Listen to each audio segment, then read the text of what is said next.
Tuition করে মাইনে পাওয়া সব টাকা সংসারে দেওয়ার পরও মাসের ২৬ তারিখে মা এসে যখন বলে, বাবু তোর কাছে ১,০০০ টাকা হবে, তোর বাবার ওষুধ সব ফুরিয়ে গেছে, কালকের মধ্যেই কিনতে হবে, আর ছেঁড়া মানি ব্যাগে ১০০ টাকা আছে জেনেও যে ছেলেটা হাসি মুখে বলে, চিন্তা করো না মা, আমি তোমাকে সন্ধেবেলা এসেই দিয়ে দেব, সেই ছেলেটাই গরিবের বড় ছেলে।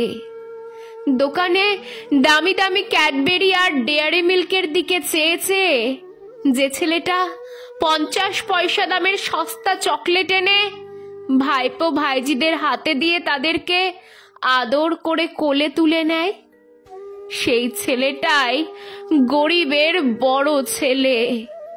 টাকার অভাবে পিকনিকে যেতে না পারা যে ছেলেটা পিকনিক ফেরত বন্ধুদের কাছ থেকে করুণ দৃষ্টিতে পিকনিকে ঘটে যাওয়ার মজার কাহিনী শোনে, সেই ছেলেটাই গরিবের বড় ছেলে। অনেক দিনের পুরনো জামাটার রং উঠে যাওয়া জায়গাগুলো যাতে লোকে দেখতে না পায়, তার জন্য রাতের অন্ধকারে লোকের ভিড়ের মধ্যে নিজেকে লুকিয়ে যে ছেলেটা নিজেরই ক্লাবের সাংস্কৃতিক অনুষ্ঠান দেখতে যায়, সেই ছেলেটাই গরিবের বড় ছেলে।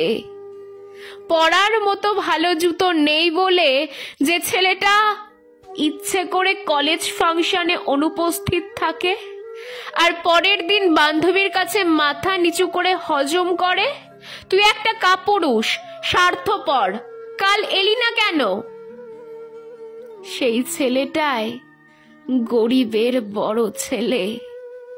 বয়স হয়ে যাওয়া সত্ত্বেও টাকার অভাবে বিয়ে না হওয়া বোনের জন্য কিছু করতে না পারা ছেলেটাই গরিবের বড় ছেলে।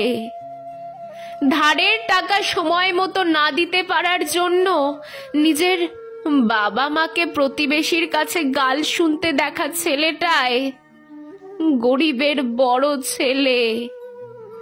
অনেক আগে ফেলে দেওয়ার মতো চটি দুটোকে বারবার সেলাই করে পড়ে চলা ছেলেটাই গরিবের বড় ছেলে।